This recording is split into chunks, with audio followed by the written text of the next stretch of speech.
나는 전능하신 아버지 하나님, 천지의 창조주를 믿습니다.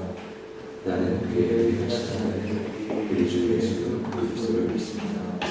그의 성령을 믿으며 영정과 마리아에서 오시고 본디오 빌라도에게 고난을 받아 십자가에 못 박혀 죽으시고 장사된 지 사흘 만에 죽은 자 가운데서 다시 살아나셨습니다. 하늘에 오르시고 전능하신 아버지는 우편에 앉아 계시다가 거기로부터 살아난 자와 죽은 자를 심판하러 오십니다. 나는 성령을 믿으며 거룩한 공교회와 성교의 교제와 죄를 용서받는 것과 몸의 부활과 영생을 믿습니다. 아멘.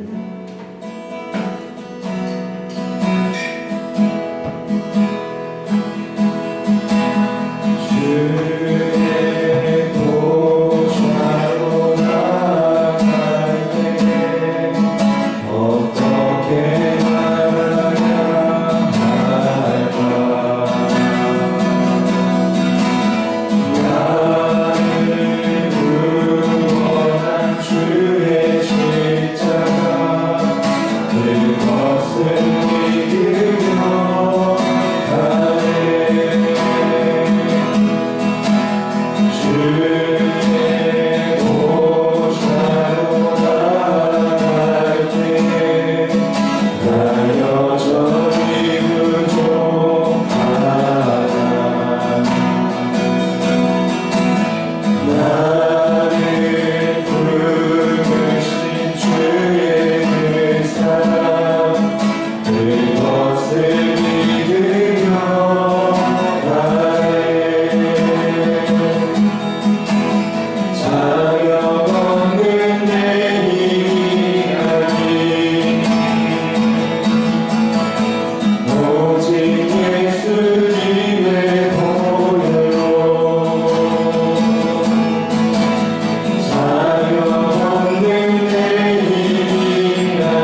저희들이 깨어서 주님 주신 명령대로 살기를 소망합니다.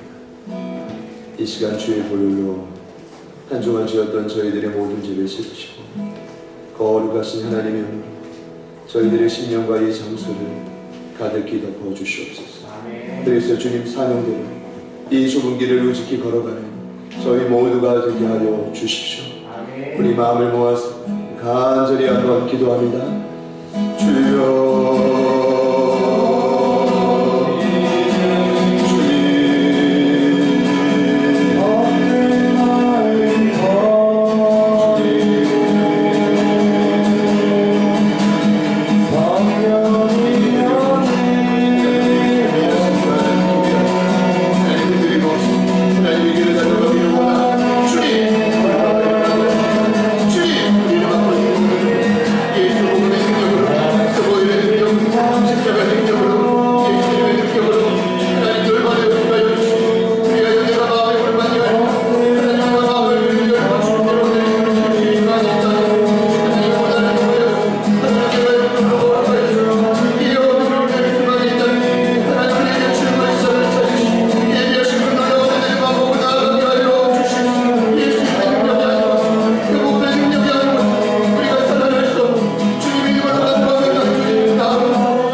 저희들을 거듭나게 하여 주십시오. 구원받고 이 땅을 살아가지 지난 한 주를 돌아보니 열심을 다해 돌이키고 주의 말씀을 따라가게 될 것, 하나님 내 뜻과 내 욕심, 때로는 고민하고 염려, 때로는 수많은 세상 일에 열심을 내었던 우리의 삶을 용서하시고 다시 한번 하나님이 원하시는 계획과 뜻대로 그 방향을 돌려 돌이킬 수 있는 이 시간이 되게 하여 주십시오. 하나님이 예배 가운데 살아계신 하나님을 만나고 변화될 수 있도록 성령님 도와주십시오. 예수님의 이름으로 간절히 기도드립니다. 자리에 함께 일어나셔서 다 같이 한번 하십니다.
저희들의 이름을 감추시고 주님 역사만 나타나게 하여 주십시오.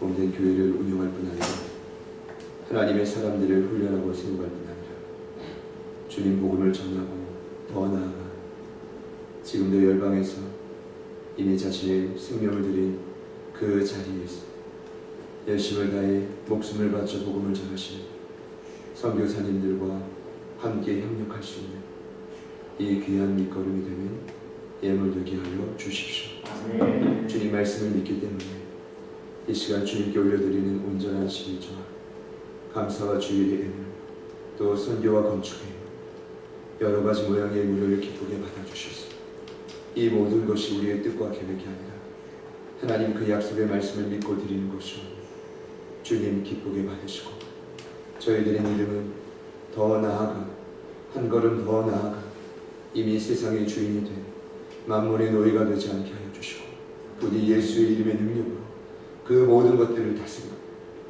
오직 예수님의 영광을 위해 살아가는 일부 예배에 참여하신 또 영상을 통해 함께 예배하는 모든 제자들 교회 가족분들 되게 하여 주시옵소서. 아멘. 다시금 기도하는 것은 어려운 시기 이 위기를 지나고 있지만 하나님 저희들의 힘이 빠지고 있지만 도리어 참된 힘과 능력 되신 하나님만을 의지하고 하나님 앞에 복을 구할 때 하늘의 문을 여시고 우리 제자들 교회 가족분들이 속해 있는 모든 삶의 지분 하나님의 크신 복으로 함께하여 주시옵소서.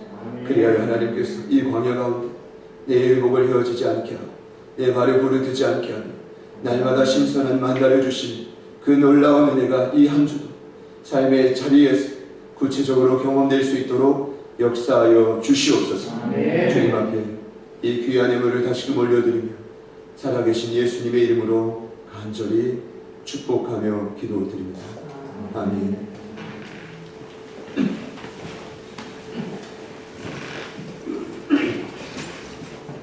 그리고 함께 나눈 말씀입니다. 요한계시록 3장 14절부터 22절까지 말씀입니다.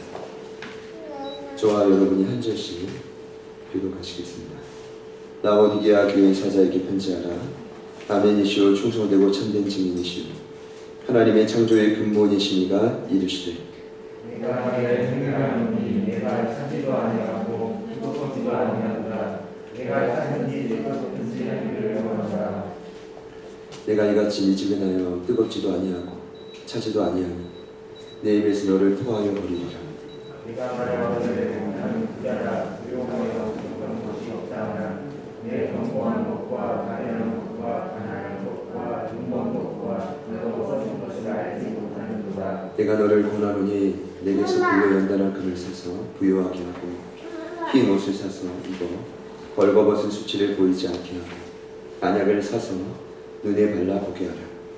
너는 내가 사랑하는 자를 생각하여 징계하노니 그러므로 내가 열심을 내라 회개하라. 볼지어다 내가 문 밖에 서서 두드리노니 누구든지 내 음성을 듣고 문을 열면 내가 그에게로 들어가 그와 더불어 먹고 그는 나와 더불어 먹으리라. 이기는 그에게는 내가 내 보좌에 함께 앉게 하며 그를 내가 이기고 아버지 자리에 함께 앉게 함께요. 귀 있는 자는 성령이 교회들에게 하실 말씀을 들으시라. 아멘. 유초등부를 섬기시며 안날에 가서 예배를 위해 기도해 주시겠습니다.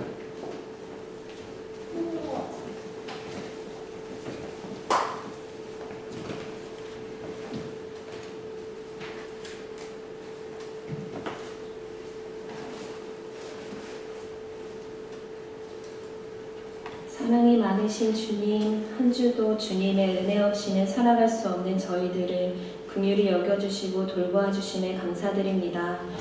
또한 건강하고 안전하게 지켜주심에 감사드리고 예배드릴 수 있는 시간을 허락하여 주심에 감사드립니다. 이렇게 항상 좋은 것 주시고 좋은 길로 인도해 주시는 하나님이신데 주님을 잊고 살아갈 때가 많았음을 고백합니다. 또 하나님과 가까이 교제하고자 하는 노력과 의지가 늘 부족함을 고백합니다. 하지만 나를 더 즐겁게 해주고 편하고 잘 살게 해주는 것에는 열정적이고 마음이 뺏겨 있었습니다. 주님, 우상을 삶 가운데 두고 정신없이 살았던 시간들을 용서하여 주시옵소서. 하나님께서 우상을 싫어하시는 것을 알면서도 우상을 섬겼던 완악한 마음을 용서하여 주시옵소서. 이 시간 완고한 마음을 부드럽게 하여 주시고 한껏 높아진 마음을 낮춰 주시옵소서. 그래서 오늘 들려지는 하나님의 말씀이 좋은 밭에 심겨져 100배, 60배, 30배의 열매를 맺게 하여 주시옵소서. 하나님의 말씀 앞에 저희들의 말과 행동과 삶이 변화되게 하여 주시옵소서. 하나님과의 친밀한 교제 가운데 사랑이 넘쳐서 저희가 작정하여 올려드린 전도 대상자들이 서로 사랑하는 저희들을 보며 마음문을 열어갈 수 있도록 도와주시옵소서. 말씀 전해주시는 목사님의 모든 사역과 삶에 하나님의 은혜로 늘 풍족하게 채워주시고 신실한 동역자들을 때마다 붙여주시옵소서. 4월 한 달 동안 베푸신 은혜를 기억하며 5월에도 신실하게 일하실 주님을 기대합니다. 모든 예배와 훈련과 모임에 성령님 충만하게 임재하여 주시옵소서. 오늘도 함께 하실 예수님의 이름으로 기도드립니다. 아멘.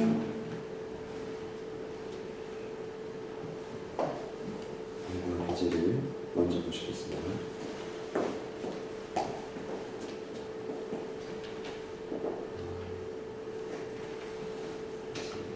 코로나19 감염 예방 대처 방안에 대해서 여러분 함께 애써주셔서 감사드립니다. 특별히 나에 보면 주의 점심 식사 및 주의 소홀히 보류라고 되어 있습니다.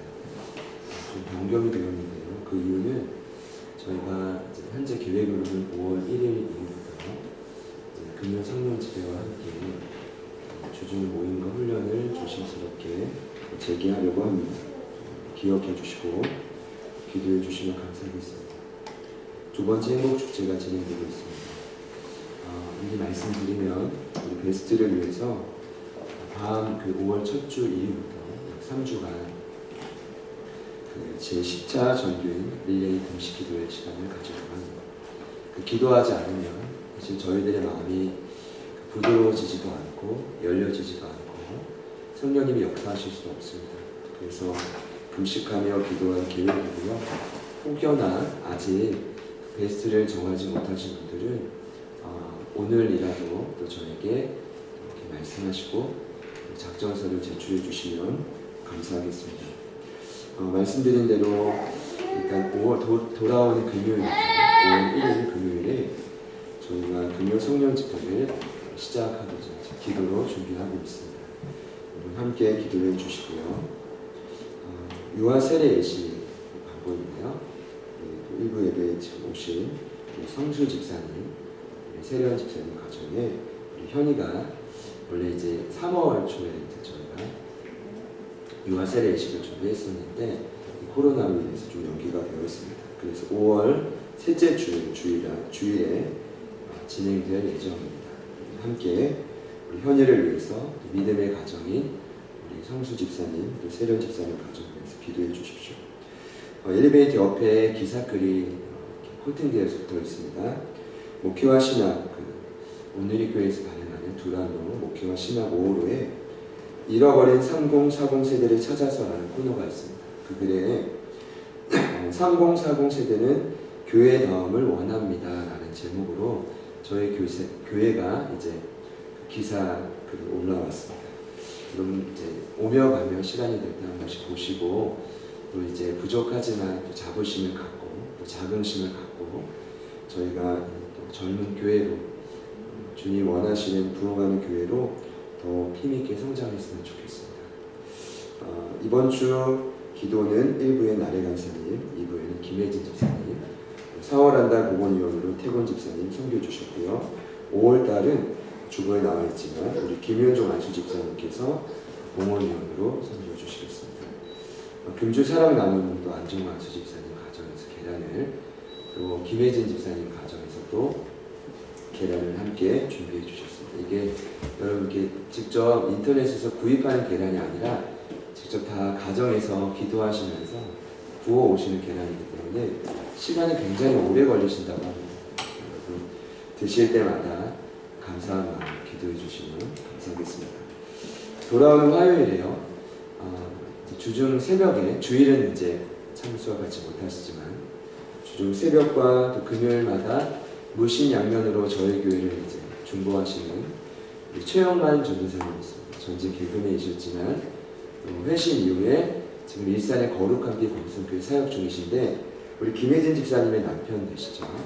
돌아오는 화요일 저녁에 일산 명성교회에서 안수식을 갖게 됩니다. 그래서 여러분 함께 축하해 주시고 기도해 주시면 감사하겠습니다.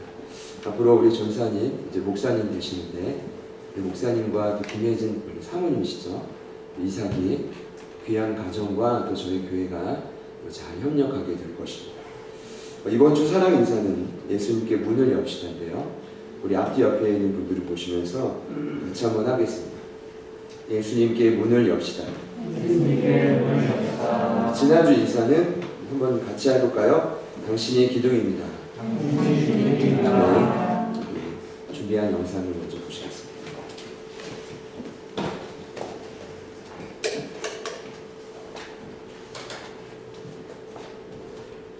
필라델피아 교회를 봤을 때 예수님이 칭찬을 하시는데 중요한 건 그들을 향해 칭찬만 하신다. 두 가지를 말씀하시는데 첫 번째는 작은 능력으로 내 말을 지켰다라는 것입니다. 필라델피아 교회는 말씀을 많이 아는 자가 아니라 한 가지라도 적은 능력으로 내 말을 지키는 자, 계속 시선을 그 말씀의 둠으로 지속한다는 것입니다. 예수님의 시선을 그대로 봤을 때는 그들은 그 당시 어떤 교회보다 강력했습니다. 작은 것이 내가 아는 한 가지 말씀을 지켰기 때문에. 그리고 한 가지가 더 나오죠. 더 나아가 내 이름을 배반하지 않았다는 것은 끝까지 지키되 자신의 이름을 왜 지키지 않아요? 교회 안에 이런 경우가 얼마나 많습니다. 알아주지 않으면 마음이 상합니다. 오직 주의 이름과 영광을 위해 남몰래 묵묵히 그 일을 감당한 자들이 누구라고요? 빌라델피아. 예수님이 그들을 너무 사랑하셔가지고요. 오늘 칭찬이 끝나고 사랑의 고백을 이어가시는데 첫 번째는 자칭 유대인이라고 말하지만 사단의 무리에 속한 거짓말하는 자들을 빌라델비아 내게 맡기겠다. 죽었다 깨나도 교회에 오지 않을 것 같은 그 유대인들, 사단의 무리라고 하는 그들이 빌라델비아 교회 앞에서 엎드려 절하고 신앙하는 것입니다. 어떠한 영혼도 그 교회를 만나면, 그 복음을 들으면 회복되고 살아나는 그런 교회, 빌라델비아. 그것이 그들에게 있는 사랑의 증거라는 것입니다. 두 번째 사랑의 증거는 시험의 때를 면하게 해준다는 것입니다. 시험은 면제되지 않습니다. 시험은 피할 수 없습니다. 그러나 그 시험은 예수님이 지켜주심으로 견딜 힘을 주시기 때문에 이겨낼 수 있습니다. 오늘 그들에게 우리 주님이 마지막으로 한 가지 약속을 하십니다. 이기는 자에게 하나님의 성전에 기둥이 되게 해주겠다. 작지만 작은 능력을 주님 주신 계명을 붙들고 지키기 위해 노력하자. 근데 오늘 그들에게 한 가지를 더해 그 기둥에 뭔가를 새겨주신다. 황제 이름이 아닌 내 이름을 기억해 주겠다는 것입니다. 하나님의 이름, 새 예루살렘의 이름, 예수 그리스도의 이름, 황제의 이름, 아무리 이 땅에서 떵떵거리고 영원할 것 같죠? 반드시 무너지죠. 그러나 하나님의 이름, 우리가 나중에 만나게 될 새 예루살렘의 이름, 그리고 예수 그리스도의 이름은 영원합니다.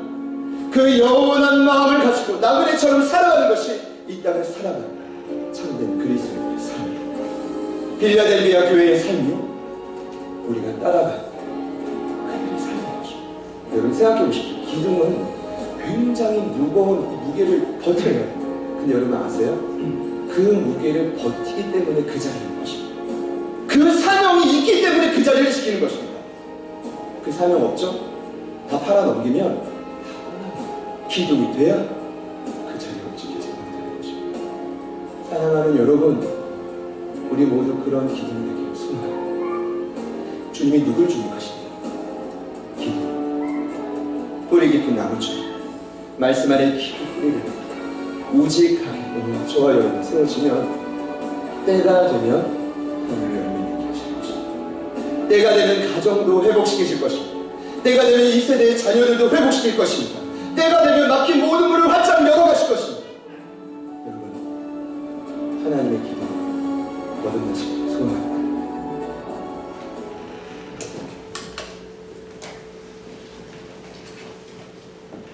빌라델비아는 형제의 사랑이라는 뜻입니다.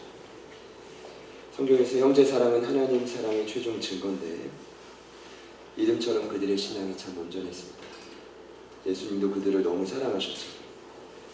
실제 빌라델비아 교회에 예수님이 열린 문을 두신 이유, 변화될 것 같지 않은 그 한 영혼이 돌이킬 수 있도록 하신 이유, 시험을 견딜 힘을 주신 이유, 모두 다 작은 능력으로 내 말을 지켰기 때문입니다.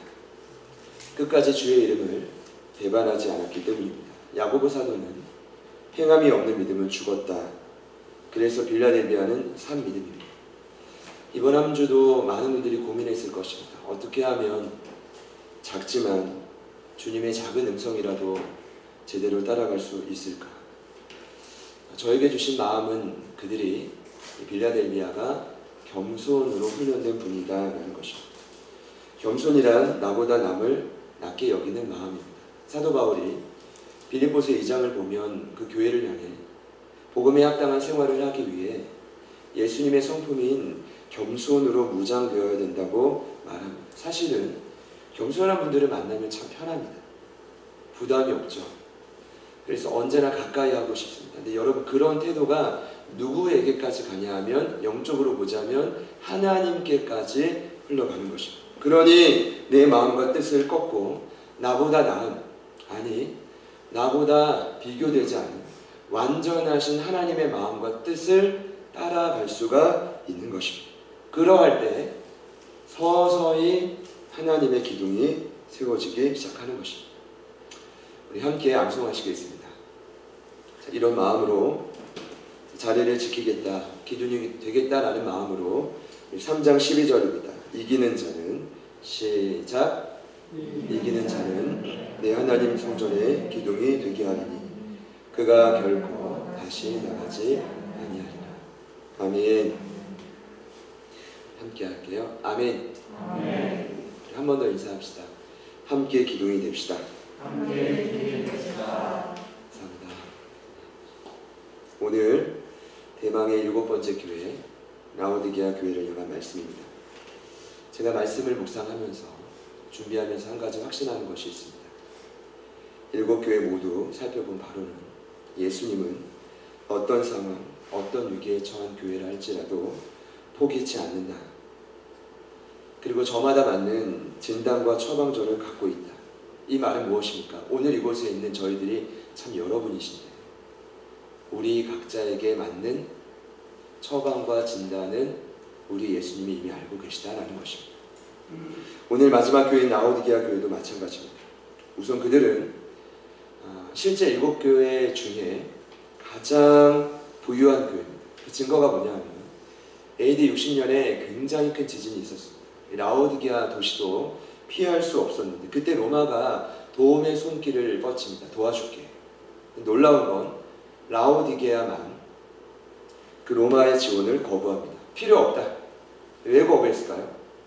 이유는 그들 스스로 일어날 힘과 재력이 충분했기 때문입니다. 그 내용을 살펴보니까 당시 시대를 대표하는 금융도시가 라오디게아였습니다. 흑색 양모 사업이 발달했고 유명한 의대가 자리 잡고 있었습니다. 거기서 뭘 팔았냐면 특히 눈과 귀에 특효약을 팝니다. 그래서 어마어마한 부를 이 도시가 축적을 하게 되는데 한번 생각해 보세요. 엄청난 자긍심이 이 도시민들에게 있었을 것이고 그곳에 세워진 교인들 아마도 하나님의 축복을 받은 주인공, 약간 그 축복의 대명사가 나다라는 어떤 잘못된 생각으로 가득 차 있었을 것입니다. 이 모든 것이 주님 보실 때는 착각, 제가 이 칼럼에 헛된 포만감이라고 했어요. 헛된 포만감. 전혀 부유하지 않는데 잘하고 있다고 스스로 착각하는 것입니다. 왜냐하면 세상적으로 부유하기 때문입니다. 부유하니까 영적으로도 부유하다라고 스스로 생각한 것입니다. 그러다 보면 여러분 한번 생각해 보세요. 편안할 때는 진지하게 삶을 돌아보고 회개하는 것이 어렵습니다. 언제 돌아볼 수 있습니까? 삶의 고난과 어려움이 찾아올 때. 저희들은 고민해 봐야 됩니다. 왜 하나님이 내 삶에 이런 고난을 때로는 허락하실까? 은행의 잔고가 떨어지지 않는 교회, 라오디게아. 제가 말씀을 준비하다가 부럽다 한편으로. 나는 떨어지지 않아도 잘하는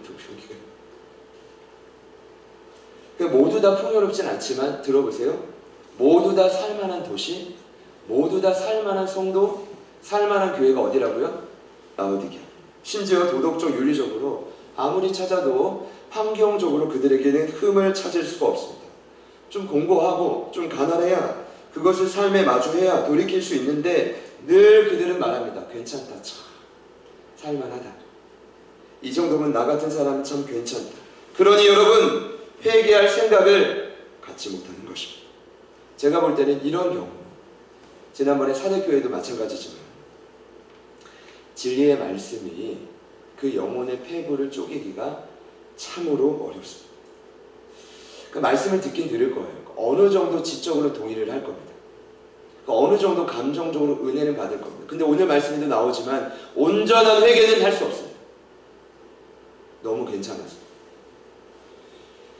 예수님이 그래서 오늘 그들의 적나라한 실상을 드러내십니다. 여러분 아시는 것처럼 7교회 중에 유일하게 책망만 받은 교회는 사대교회와 라오디게아 교회가 전부입니다. 여러분 책망은 이제 느끼시겠지만 예수님의 책망은 무조건 꾸짖는 것이 아닙니다. 성경에 나온 이 책망이라는 단어가 그런 단어가 아닙니다. 드러낸다라는 것입니다. 어떻게 드러내냐? 영혼 안에 있는 연약함을 사랑으로 드러내는 것이 책망입니다. 마치 아비가, 어미가 자녀를 징계하는 것과 같습니다. 일반적으로 보면 진단하는 것, 회복을 위해서 처방하는 것이지 그냥 혼내는 게 아니라 그냥 우리의 감정에 사로잡혀서 막 화를 내는 게 아니라 온전한 사랑에 드러내고 오늘 예수님이 그들을 어떻게 책망하시는지 보겠습니다. 15절과 16절인데 이렇게 말씀하십니다. 내가 내 행위를 안다. 내가 차지도 않고 뜨겁지도 않다. 내가 차든지 뜨겁든지 하기를 원한다. 이처럼 미지근하면 너를 토하여 버릴 것이다. 흔히 이 구절을 뜨거우면 신앙의 열정이 있고 차가우면 믿음을 다 팔아버린 잘못된 해석이죠. 큰 오해입니다. 그렇게 가르치고 전하면 안 됩니다. 당시 배경을 좀 알 필요가 있는데 라오디게아라는 도시를 보면은 유일한 좀 약점 중에 하나가 있습니다. 그게 바로 뭐냐 하면 수질의 문제입니다. 그러니까 좋은 물을 제공하는 자체 수원이 라오디게아 도시 안에는 없어요. 근데 뭐가 있어요? 돈이 있습니다. 그러다 보니까 인근 도시에서 좋은 물들을 끌어올 힘이 있는 것입니다. 그럼 인근 도시가 어떤 도시가 있었을까요?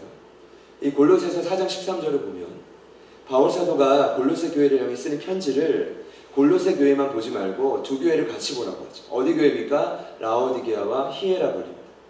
그러니까 라오디게아 옆에 어떤 도시가 가까이 있었게요? 히에라폴리스와 골로새. 그러니까 이 두 도시가 그냥 가까운 게 아니라 실제 그 두 도시 안에 훌륭하고 수질이 좋은 물이 있었다라고 합니다. 먼저는 히에라볼인데 북쪽으로 10km 정도 떨어진 그곳에서 이 라오디게아가 무슨 물을 끌어오냐 하면 온천수를 끌어옵니다.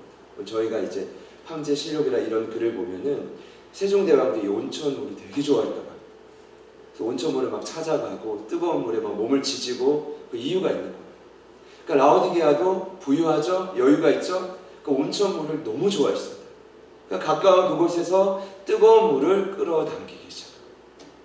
두 번째는 동쪽으로 16km 떨어진 골로새입니다. 그곳에서는 여러분 아시는 것처럼 차가운 물. 근데 그 물이 너무 차갑지만 아주 깨끗하고 순수했다고. 그러니 여기서 지금 차가운 물, 뜨거운 물은 그 도시에서 두 종류 모두 다 아주 소중하고 필요한 물이었다라는 것입니다. 그러면 미지근하다는 것은 무엇입니까? 제가 이해가 안 되는 게 사실 미지근한 물을 좋아해요. 물 마실 때도 너무 차갑고 너무 뜨거운 마실 수 있습니까? 네, 그렇죠. 그렇게 이 말씀을 해석하시면 해석이 안 되고 여기서 미지근하다는 것은 어떤 의미냐면 당시로 보자면 침전물이 굉장히 많은 라오디게아의 물인데 그래서 악취가 너무 심해요. 그래서 먹을 수도 없고 먹으면 바로 토할 수밖에 없는 거예요. 이해가 되시죠? 또 수질이 좋지 않다 보니까 차지도 덥지 않다 보니까 이 미지근한 물은 사람들이 볼 때 그 자체만으로도 굉장히 역겹었다라고. 한마디로 미지근한 물은 도저히 쓸 수 없는 물. 근데 오늘 예수님이 그 라오디게아를 향해서 뭐라고 하시냐면 너희들의 영적인 상태가 미지근하다라고 합니다. 한마디로 이것도 아니고 저것도 아니고 그런 해석은 될 것 같아요. 그러니까 죄와 늘 공존하고 열심히 주를 따라간다고 하지만 회색지대. 그러니까 교회에 모형은 있지만 신자라고는 하지만 세상 속에서 아무런 영향력도 끼치지 못하는 아무런 기능도 하지 못하는 그런 교회가 라오디게아.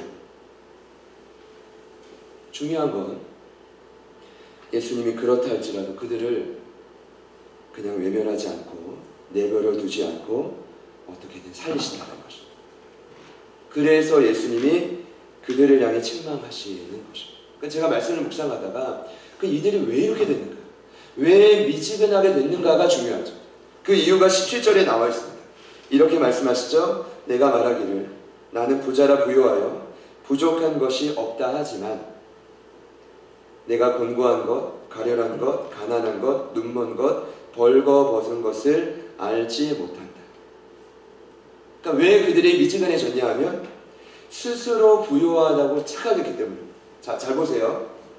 괜찮다라고 생각한 게 아니라 제가 아까 괜찮다라고 했는데 그들은 늘 생각합니다. 내가 최고야. 내가 교인들 중에 최고야. 내 신앙을 따라올 사람은 없어. 근데 예수님 보실 때는 뭐예요?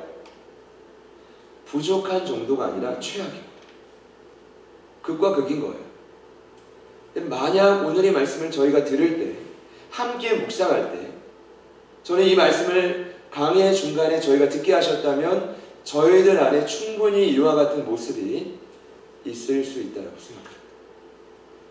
돌이키실 수 있기를 축복합니다. 엄청난 착각입니다. 헛된 포만감입니다. 이렇게 말씀하셨죠. 곤고하다, 불행하다는 것. 본인이 행복하다고 생각하는데 주님의 눈으로 봤을 때는 너무 불행한 사람, 가련하다. 본인은 불쌍하지 않다고 생각하는데 주님 눈으로 봤을 때는 그 영혼이 너무 치근하고 불쌍해요. 그리고 뭐예요? 영적으로도 가난하죠. 영적으로 맹인이죠. 날마다 수치를 당하고 있는데 본인만 모르는 거죠. 그러니까 주님은 그들을 너무나 사랑하기 때문에, 외면할 수 없기 때문에, 아무것도 가지지 않은 교회지만 그냥 넘어갈 수 없기 때문에 이들을 향해서 지금 책망하고 계시다라는 것입니다. 19절 말씀이 그 증거인데, 그래서 예수님이 강력하게 그들을 향해 말씀하고 계십니다. 무릇 내가 사랑하는 자를 책망하여 징계한다. 그러므로 내가, 우리 같이 한번 따라합시다. 열심을 내라. 회개하라. 보세요. 자, 착각하고 있으니 미지근하니 결국 오늘도 살 길은 무엇입니까? 회개하라. 돌아서라. 돌아와라. 본질로 다시 한번 방향을 돌이켜라. 그런데 한 가지가 더 웃습니다. 라오디게아를 향한 선물인데 무엇입니까? 열심을 내어 회개하라. 같이 한번 더 따라합시다. 열심을 내어 회개하라. 간사님 아까 기도해 주셨지만 여러분, 도대체 무엇을 위해 지난 한 주간 열정과 열심을 내셨습니까? 사실은 저희가 살기 위해 일한다는 것은 당연합니다. 창세기 2장 15절을 보면 하나님이 에덴을 지켜야 될, 경작해야 될 아담을 향해 분명히 말했습니다. 노동해라. 그 노동이라는 단어가 예배의 단어와 동일합니다. 야바트. 그 저희들은 삶의 자리에서 각자의 은사를 따라 열심히 일을 하는데 어떤 마음으로요? 하나님의 영광을 위해서 노동하는 게 맞습니다. 근데 문제는 뭐냐? 그 중심이 사라진 것입니다. 도대체 누구를 위해서, 무엇을 위해서 사람을 만나고, 무엇을 위해서 시장을 가고, 무엇을 위해 마트를 가서 그것을 취하는지, 우리가 운동하고 때로는 취미생활하고 열정을 내지 않습니까? 때로는 주님이 원치 않는 낙심과 고민과 염려에도 열정을 내지 않습니까? 그런데 오늘 주님이 말씀하시는 것은 무엇에 열심을 내느냐? 회개하는 길. 이것이 오늘 우리가, 저와 여러분이 살 길. 자녀를 보고 저희도 지금 속히 온라인 개학이 아니라 오프라인 개강이 되기를 정말 소망합니다. 아이들이 빨리 자유해지기를 소망합니다. 진짜. 이게 서로가 너무 쉽지 않은 거죠. 물론 행복한 가정도 있겠죠. 넘쳐나서 마음껏 먹이고 할 수 있는. 얼마나 그런 가정이 되겠습니까? 그런 형편과 상황이 되지 않으니 그렇게 해주고, 그러다 보니까 저조차도 도대체 하루하루 살아가면서 나는 무엇을 위해 열심을 내고 있는가? 오늘 주님 말씀하십니다. 열심을 내라. 무엇에? 회개하는 일, 돌이키는 일. 우리 옆에 있는 분들께 한번 축복합시다. 열심을 냅시다. 그러니까 저희가 이 예배하는 일에 열심을 내야 합니다. 5월 1일부터 이제 금요 성령 집회 시작되면 함께 기도하는 일에 목숨 걸어야 합니다. 훈련하고 제자와 실생하고 소그룹하고 자꾸 모이고 힘써야 합니다. 삶을 나누고 마음을 나누고 이제 훈련 가운데 말씀을 통독하고 성경을 공부하고 암송하고 묵상하고, 그러다 보면 성경을 처음 볼 때 한두 글자만 눈에 들어오다가 문맥이 들어오고 문장이 들어오고, 그러다 아버지의 마음이 느껴지고 설교가 막 들어오고, 그럼 때로는 비판도 되고, 그렇게 성장해 가는 것이 아닙니까? 어떻게 해야 돼요? 열심히 해요. 오늘 참 제가 이 말씀을 분석하면 예수님 말씀에 빈틈이 없는 거예요. 열심을 내 회개하라. 그것이 무엇인지 위아래 구절을 통해서 가르쳐 주시는데 18절과 20절에 분명히 말하고 있습니다. 열심을 내서 회개하는 것은 무엇인가? 18절 말씀이죠. 그들에게 무언가를 사라. 그러니까 무언가를 사는 것이, 구입하는 것이 열심을 내서 회개하는 거예요. 여기 산다라는 단어는 문자 그대로 시장에서 무언가를 취한다라는 것입니다. 이런 의미예요. 라오디게아 성도들이여, 더 이상 시장에서 세상 것을 취하지 말고 영원한 것을 취하라. 그 영원한 것을 세 가지로 말합니다. 첫 번째, 불로 연단한 금. 고난인데 순금입니다. 여러분, 성경에는 순금이 나오고 재련되지 않은 울퉁불퉁한 금이 나옵니다. 불순물이 섞여. 그리고 그 금은 무엇을 상징하냐면 고난을 상징해요. 믿음을 상징해요. 그냥 믿음이 아니라 불로 연단한 믿음, 고난을 통과한 믿음. 왜 이걸 말할까요? 이런 것입니다. 주님 눈으로 봤을 때 그들 지금 갖고 있는 부유함은 예수님이 고난을 한번 쫙 불면 다 넘어집니다. 부유함. 여러분, 진짜 부자는 가난을 걱정하지 않는 부자가 진짜 부자예요. 풍부해도 궁핍해도 자족의 일체의 비결을 배웠기 때문에 세상이 어떠한 모양으로도 흔들 수 없는 자가 성경이 말하는 부자 아닙니까? 믿으시는 분들만 아멘 해보시죠. 지금 예수님이 그들의 영적 상태를 봤을 때는 고난이 한번 샥 불면 라오디게아를 그냥 넘어집니다. 그러니까 빨리 뭐예요? 본질적인 삶을 회복해야 되는데 무엇부터 하냐? 고난을 먼저 경험해라. 이게 뭡니까? 고난을 너희들에게 줄 거야? 약간 이런 의미인 거죠. 불로 연단 받아야 여러분 아시겠지만 불이 두렵지 않습니다. 고난을 통과해야 고난이 두렵지 않습니다. 저에게 다시 개척하라면 못할 것 같지만 그래도 지난 5년을 버텼기 때문에 이 속속히 드러나는 이 위기들을 마주할 때 두려움이 덜하는 것 같습니다. 고난이 되는 거죠. 자, 불로 연단한 금을 사라. 고난을 통해 진정한 믿음을 가져라. 이럽니다. 두 번째는 무엇을 사라고 합니까? 흰옷을 사라. 그래서 벌거벗은 수치를 가려라. 성경이 말하는 흰옷은 거룩함입니다. 성결함입니다. 어떤 성도들의 삶의 방식을 의미하는데 이 말은 어떤 의미일까요? 세상 사람과 동일한 삶의 방식을 버리고 다른 방식의 깨끗한 옷을 입으라는 거죠. 너희들이 예수 믿는다고 하지만 세상에 살아가는 방식은 똑같아요. 흰 옷을 사라. 마지막 세 번째는 안약을 사서 눈에 발라라. 참 예수님 대단하십니다. 아까 유명한 의대가 있다고 했었죠. 눈과 귀에 바르는 특효약이 있다고 했었죠. 눈에 바르는 특효약의 이름이 부르기아 가루였습니다. 이게 얼마나 비쌌는지 눈에 바르면 납니다. 아프신 분들은 약을 먹고 회복이 되면 다 바뀝니다. 특효약입니다. 눈에 바르면 납니다. 얼마나 이게 광고가 됐는지. 근데 주님 말씀하십니다. 눈만 나는 남의 눈만 치료하지 말고 육체의 눈만 치료하지 말고 앞을 보지 못하는 너의 영적인 맹인과 같은 눈도 발라서 분별력을 가지라는 것입니다. 세 가지. 무엇이었죠? 순금, 흰옷, 안약. 그것을 사는 것이 무엇입니까? 그것을 취하는 것이 무엇입니까? 열심을 내어 회개하는 것입니다. 열심을 내어 돌이키는 삶입니다.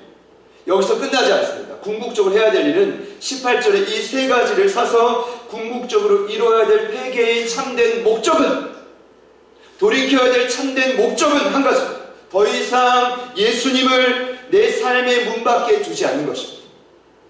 다시 한번. 회개의 참된 목적은 더 이상 예수님을 삶의 문 밖에 두지 않는 것입니다. 20절에 보면 라오디게아 교회의 영적인 상태를 한 문장을 표현합니다. 그게 바로 무엇이냐면, 예를 든다면 이런 것입니다. 한 집에 사는데 주님과 함께 구원받았으니까 내가 안방에 있고 예수님이 창고에 있는 것이 아닙니다. 예수님이 뭐 거실이나 주방에 있는 정도가 아니라 예수님이 죄송하지만 집 밖에 있는 것입니다. 차로 비유하자면 운전대는 당연히 누가 잡아야 됩니까? 누구예요? 여러분, 구조라는 뜻이 그런 의미 아닙니까? 항해의 선장, 키를 잡은 키맨. 믿으시는 분들만 아멘이십니다. 근데 예수님이 지금 운전대를 못 잡고 어디 있는 거예요? 조수석이요? 뒷석입니까? 뒷석이라고 하면 이제 고급석인데 트렁크에 처박아둔 거죠. 이해가 되십니까? 지금 주님이 말씀하시는 겁니다. 나 지금 문 밖에 있어. 지금 나는 쫓겨났어. 이게 지금 고급스럽게 사형리에서 이 말씀 나오는, 이게 지금 불신자들에게 전하는 굳이 그런 메시지가 아니라, 예수님 믿은 지 오래됐는데 예수님을 쫓아낸 자들을 향한 말씀이에요. 예수님이 지금 본인이 스스로 이 말씀을 하시는 것이 얼마나 힘들었겠습니까? 문 밖에 쫓겨난 것입니다. 그런데 놀라운 건 오늘 말씀을 보면 예수님이 전혀 화를 내지 않습니다.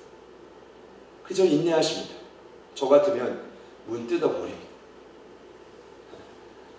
하원이 이혼이가 싸우고 특히 이혼이가 방에 들어가 문 잠가버리면 그 몇 초를 못 참습니다. 문을 발로 두드립니다. 이 인간의 본성입니다. 저만 그럴 수 있지만, 저만 소리칠 수 있고, 저만 가끔 욕할 수 있지만 예수님은 발로 차지 않습니다. 두드리지 않습니다. 뜯어내지 않습니다. 오늘 말씀을 보니 어떻게 하시죠? 그 닫힌 문을 변함없이 두드리고 계십니다. 사랑으로 노크하고 계십니다. 우리 20절 말씀은 이번 주 암송 구절인데 같이 한번 읽어봅시다. 시작. 묻지어다 내가 음악에서 두드리노니 누구든지 내 음성을 듣고 문을 열면 내가 그에게로 들어가 그와 더불어 그는 나와 더불어 오리라. 아멘. 이렇게 결론을 좀 내리고 싶습니다. 열심을 내어 돌아온다는 것, 회개한다는 것, 궁극적으로는 문을 여는 것입니다. 문을 연다라는 건 역으로 보면 뭐예요? 순금과 희녹과 안약을 사는 것인데, 그 고난을 통해 더 정결해지고 영적인 분별력을 갖는 것인데, 그 일을 통해 궁극적으로 해야 될 일이 뭐냐? 예수님께 마음의 문을 연 상태를 유지하는 것이, 이게 키입니다. 근데 제 고민이 말씀을 준비하면서 좀 가장 깊이 들었던 고민 중에 하나가 뭐냐면, 마음의 문을 여는 것이 왜 이토록 잘 되지 않느냐는 것입니다. 머리로는 아는데, 여러분 이 구절 너무 유명하지 않습니까? 배경도 너무 잘 알지 않습니까?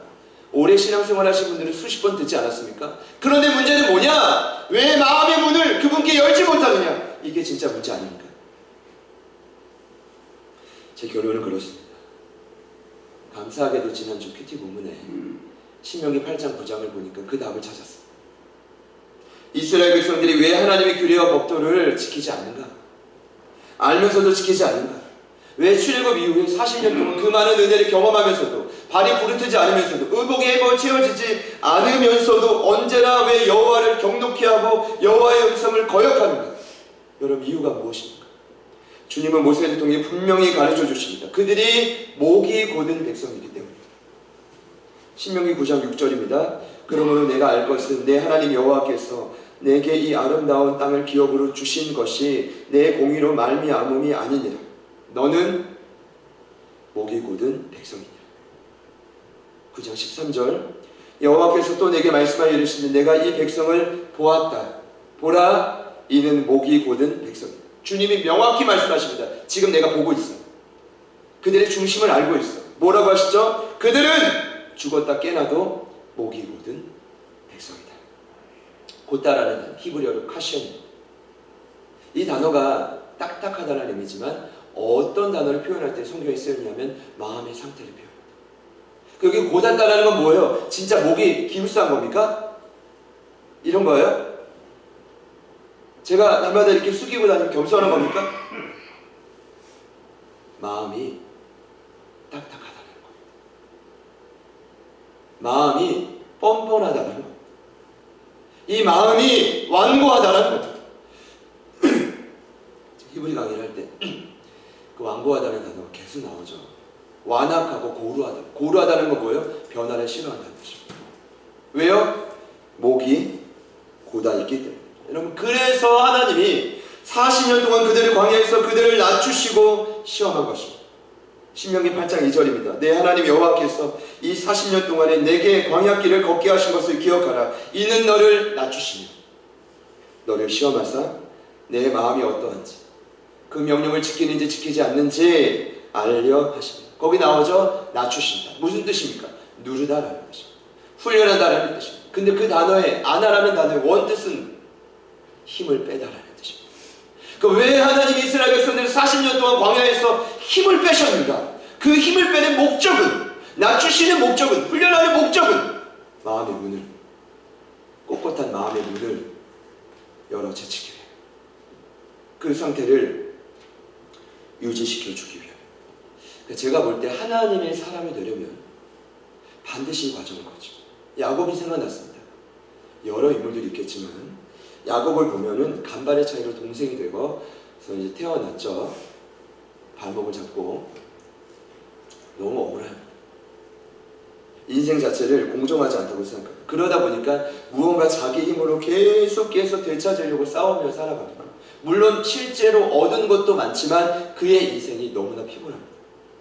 딱 보면은 피곤한 인생, 너무 지쳐 보이는 인생. 그게 누구예요? 야곱입니다. 하나님이 야곱 강가에서 그를 만나 주십니다. 네, 목적은 간단합니다. 이제는 야곱, 네 힘으로 사는 삶을 끝내. 근데 야곱이 밤새 말을 듣지 않습니다. 그래서 뭐 한 겁니까? 예수님이 좋아서, 하나님이 좋아서 씨름한 겁니까? 아니요. 씨름한 목적이 무엇입니까? 힘 빼기 위해서입니다. 야곱의 힘을 빼는 시간. 제가 생각할 땐 그렇습니다. 고집을 안 꺾으니까 하나님 급기야는 어떻게 하십니까? 환도뼈를 치십니다. 고관절 아시죠? 그거. 그래서 야곱은 그때부터 평생 장애를 안고 살아가는데 놀라운 건 그때서야 힘이 빠지니 성경을 보면 하나님을 의지하며 하나님으로부터 오는 복을 구하기 시작합니다. 그때 하나님 그에게 새 이름을 주십니다. 이스라엘. 어떤 뜻입니까? 위너, 승리자. 힘을 빼니 승리자가 된 것입니다. 여러분 서해가 죽봉 아시죠? 이런 예화가 있습니다. 한 기자가 찾아갑니다. 어떻게 하면 이런 멋진 글씨를 쓸 수 있습니까? 선생님이 이렇게 말합니다. 딱 지켜보더니 어깨에 힘을 빼. 어깨에 힘을 빼. 저도 어깨에 힘을 빼면 웬만큼 서해에 관심 있는 기자였겠죠. 선생님처럼 글을 쓸 수 있습니까? 이때 선생님이 했던 대답은 나 이 어깨에 힘을 빼는데 40년 걸렸다. 몇 년이요? 40년. 그럼 제가 좋아하는 가방이 2개 있어요. 가방 2개가 전부긴 하지만 어깨에 매는 가방이 있어요. 까만 가방. 백팩인데 여기 신대원 2학년 때 샀어요. 그 가죽 가방을. 2008년도입니다. 여러 번 가죽끈을 이제 갈긴 했지만 이제서야 제 등에 딱 맞는 것 같아요. 몇 년 됐어요? 13년 되니까 이제 제 가방 같아요. 자랑은 아니지만 제가 그 가방을 샀을 때 굉장히 많이 따라 샀거든요. 근데 초창기에는 못 메고 다녔어요. 너무 가죽이 무겁고 막 부시고 어깨에 막 부딪히고. 제가 이렇게 어깨에 매는 가방이 하나 있어요. 요즘에 많이 들고 다니는데 그 가방을 목사에서 받기 전에 2011년에 샀어요. 초창기에 몇 번 가지고 다니다 말았습니다. 왜냐하면 그 가죽의 각이 너무 아픈 거예요. 무겁고. 그러니까 자꾸 뼈에 부딪히니까 이게 뭐 짜증이 나고 힘이 드는 거예요. 한 10년 되니까 많이 각이 부드러워졌어요. 어떤 생각이 들었냐면 우리의 삶도 이와 같다. 힘이 빠지지 않으면 하나님이 저와 여러분을 쓰실 수가 없고 함께 할 수가 없습니다. 오늘 말씀을 보면 마음의 문을 연다면 예수님은 언제나 저와 여러분에게 무엇을요? 최고의 식탁을 줍니다. 왕의 만찬. 여러분 저와 여러분 모두에게 그런 은혜가 있기를 축복합니다. 근데 제가 오늘 말씀을 준비하다가 가장 고민이 되는 게 있었어요. 도대체 그럼 주님과 더불어 먹어야 되는데 이런 질문입니다. 예수님은 저에게 어떤 음식을 준비해 줄 거냐 이거. 김치입니까? 고기입니까? 아니면 한식이 아니면 양식입니까? 중식입니까? 여러분 안에 이런 질문이 있을 수 있습니다. 내가 왜 그토록 힘을 빼면서까지 주님과 더불어 먹어야 되는가? 내가 왜 그토록 힘들어하면서 이 세상 하루하루 살기도 너무 버거운데 왜 굳이 고난을 사고 왜 굳이 안약을 사고 왜 굳이 흰옷을 사면서 이 좁은 길을 걸어가야 되는가? 이 말의 뜻은 무엇입니까? 왜 저 예수님과 더불어 먹어야 되는가? 도대체 예수님이 누구길래? 그분이 누구길래 왜 그분과 함께 더불어 먹어야 되는가? 저에게는 이런 질문. 정답처럼 머리에는 있지만 여러분 예수님이 누구길래 왜 그분과 더불어 먹어야 우리는 이 땅을 살아갈 수 있다는 것입니까? 보좌에 앉은 하나님의 자녀처럼 떵떵거리며 능력있게 살아갈 수 있다는 것입니까? 오늘 예수님은 누구십니까? 라오디게아 교회를 향한 예수님의 소개는 14절에 너무나 명확하죠? 이렇게 소개합니다. 아멘. 충성되고 참된 증인, 창조의 근본이라는 것입니다. 여러분 아멘은 어떤 뜻입니까? 동의합니다. 자, 그렇게 하겠습니다. 이런 뜻입니다. 근데 여러분 아세요? 아멘이라는 단어가요, 히브리어 그 단어 그대로입니다. 아멘, 히브리어. 어떤 뜻이냐면 진리라는 뜻입니다. 그래서 우리가 배경을 알아야 되는데, 이사야 65장 16절 17절을 보면 하나님이 이스라엘 백성들을 회복시키실 때 이렇게 이사야 선지자를 통해 말씀하십니다. 너희가 이제는 진리의 하나님을 향해 복을 구해라. 이제는 너희가 진리의 하나님을 향해 맹세해라. 그러면 새 하늘과 새 땅을 경험하게 해줄게. 그러면 이전 것은 기억되거나 마음에 생각나지 않을 것이다. 거기 나온 진리가 어떤 뜻이라고요? 아멘. 여러분 하나님의 진리, 그 모든 것을 동의하고 순종했던 인물이 누굽니까? 예수 그리스도. 그러니까 예수 그리스도를 통해서만이 아멘의 하나님, 진리의 하나님을 만날 수 있고, 그래야만이 저와 여러분의 삶의 새 하늘과 새 땅을 경험할 수 있고, 그래야만이 내 삶을 괴롭혔던 이전의 아픔과 상처가 더 이상 기억나지 않을 수가 있다는 것입니다. 그러니 예수님을 만나야 됩니다. 그럼 왜 꼭 예수님만이냐? 오늘 이렇게 말하고 있죠. 그분은 참된 증인이다. 거기서 말하는 증인이 마루티스입니다. 순교자라는 뜻입니다. 어떤 뜻입니까? 그분은 저와 여러분의 죄값을 해결하고 십자가에서 순교당하셨습니다. 어떤 분이요? 창조의 시작이고 근본인 그분이.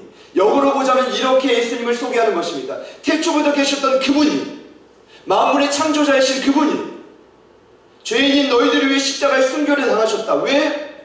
진리의 하나님께로 그 길을 열어제치기 위한 것입니다. 왜냐하면 진리의 하나님을 만나야, 아멘의 하나님을 만나야 이전 것은 기억나지 않고 새하늘과 새 땅을 경험할 수 있기 때문입니다. 사랑하는 여러분, 누군가 여러분에게 왜 예수님이냐, 왜 굳이 예수님과 더불어 먹어야 되느냐 묻는다면 이렇게 선포하십시오. 그분만이 아멘이시고 충성되고 참된 증인이시고 창조의 근본이시다. 여러분 기억해 주십시오. 그래서 예수님과 더불어 먹어야 합니다. 반드시 예수님과 더불어 먹어야 합니다. 기필코 예수님과 더불어 먹어야 합니다. 그래야 저희들에게 진리 하나님, 아멘 하나님을 경험할 길이 열리는 것입니다. 그래야 이제 새하늘과 새 땅을 경험할 수 있는 것입니다. 그래야 이 땅에서도 내 삶 이전의 모든 아픔과 상처가 기억나지 않고 떠오르지 않고 새 인생을 살 수 있는 것입니다. 사랑하는 여러분, 부디 문을 열고 예수님과 더불어 먹으시는 한 주가 되시기를 축복합니다. 우리 같이 찬양하시겠습니다. 예수님의 이름이 아니고서는 불가능합니다. 그분의 이름이 아니고서는 불가능합니다. 그분만이 하나님께로 저와 여러분을 인도할 수 있습니다. 저는 바람이 있다면 이전의 아픔과 모든 상처, 모든 실패와 모든 고민과 격정과 염려들, 여러분 기억나지 않고 새로워질 수 있는 방법이 여기 있습니다. 여러분 부탁드립니다. 목이 곧은 그 마음의 문을 여시고 예수님과 함께 먹으시는 여러분 되시기를 축복합니다.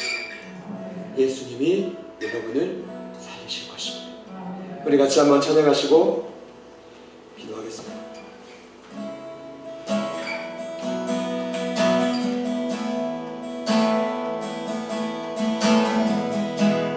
주의 말씀이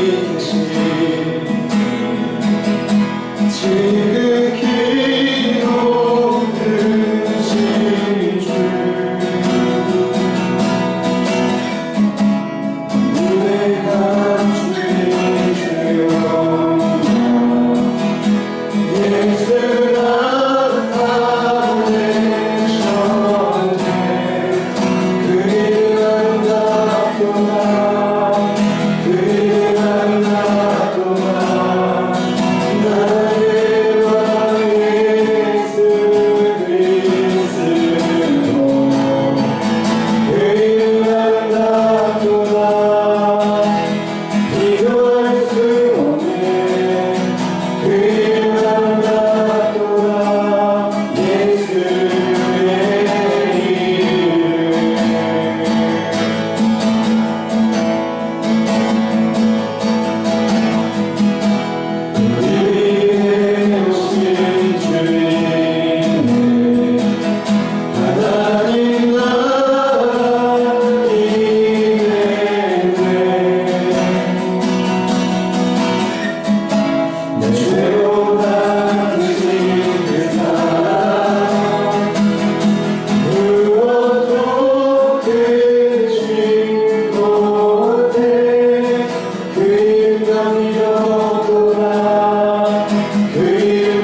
확실한 건 저희들이 현재 목이보다 있다는 것이고, 확실한 건 하나님이 저희들의 힘을 빼고 계시다는 것이고, 그렇다라고 한다면 하나님, 우리가 온전해서가 아니라 이 시간 힘을 빼고자 결단합니다. 살아계신 예수님, 여전히 내 마음의 문을 두드리고 계시는 그 주님과 함께 내가 함께 더불어 먹는 역사가 저희들의 삶에 일어나게 하여 주십시오.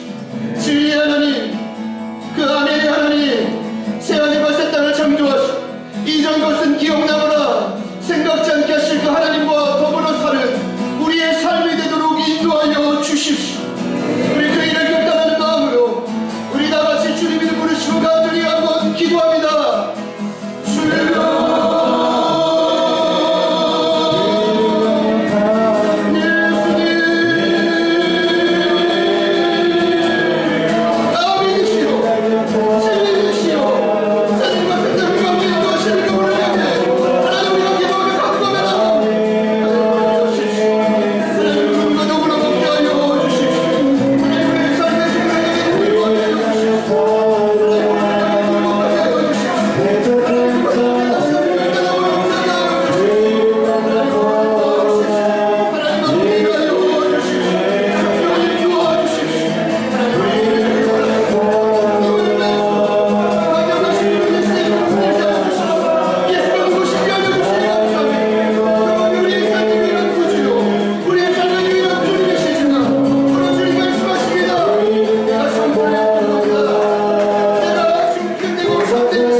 주여, 다시 내 삶,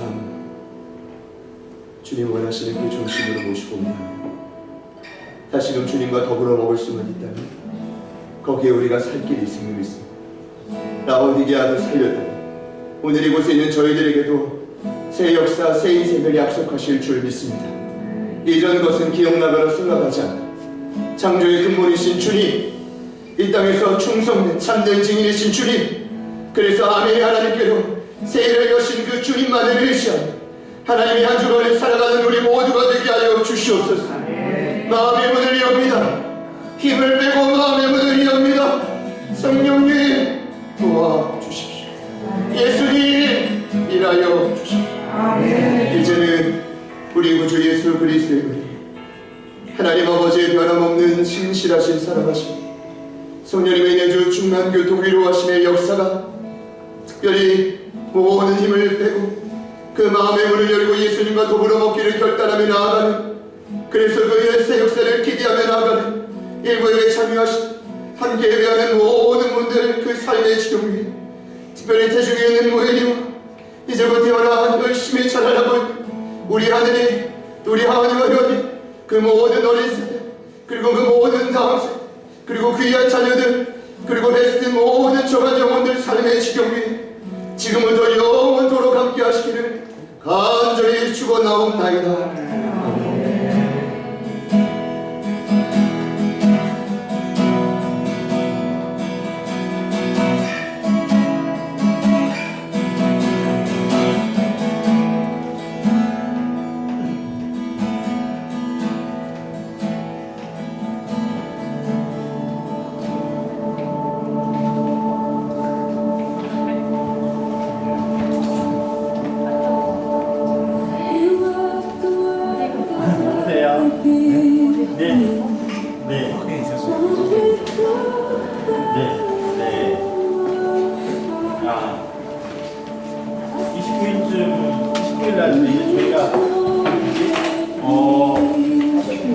짐은 대부분 많이 했어요, 이미요.